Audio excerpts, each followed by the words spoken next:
Well, hello my dear friends. It is day 30, the last day of the experiment, so it's time just to look back, reminisce, and pretty much report back on what the conclusion is so far in the experiment. It was a 30-day experiment, and just looking at our friend Facebook, the purpose of the experiment was to see if words alone can have an effect on the rice. There have been studies conducted where only words have been repeated to the bottles and the freshness of the rice has changed with time.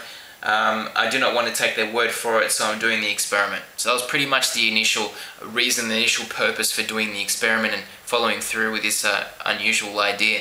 So what we've, the conclusion now so far is I'd like to show you what I've found so far.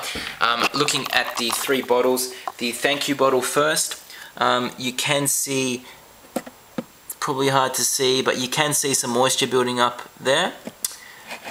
You can also see the rice looks pretty much the same. It's got a bit of moisture going on there. Alright, looking at the second bottle, which is a full bottle, you can see a bit more moisture here. You can see it's a bit wet. And on the other side, which was the front side for the experiment, the rice looks pretty much the same too. So between the full and the thank you bottle, I haven't seen too much of a change. It's pretty much the same. The ignored bottle though, definitely is mistier and foggier inside the bottle. You can see that as it goes all the way around it. The rice is fermented slightly here, but it's not enough to really draw any crazy conclusions saying that we should all talk to our rice. But at the end of the day, feel free to.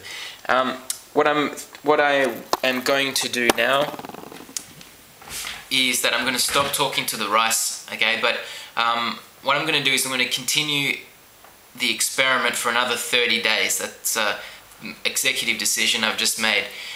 The reason for this is that there still is a possibility, I believe, that there could be something that develops with the rice. So I'm going to leave it for 30 days and see which one's going to rot first for a bit of fun also.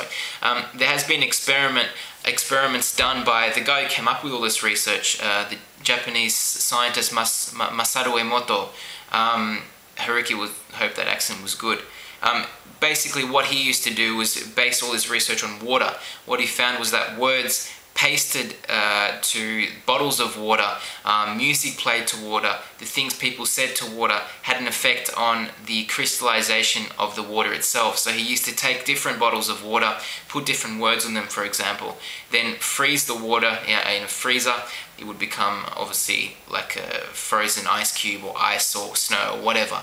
He used to then take that, look the different bottles up through a microscope, and he found that the different words would have had having different effects on the different bottles, and the crystallization of each one of the bottles and the water in them was actually looking completely different.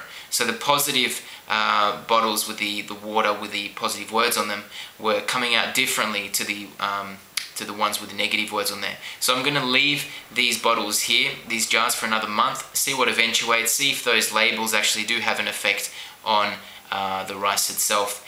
Anyway, it has been a pleasure, guys. I will report back regularly, maybe not every day, but perhaps every 5 days or so, just giving an update, seeing if anything crazy has happened, if perhaps I have found something awesome like a mouse which has broken into the jar and is eating the rice, something like that. I'll report that back too. Anyway, I've got another experiment I've got planned, so I will get back to you on that. Check ya.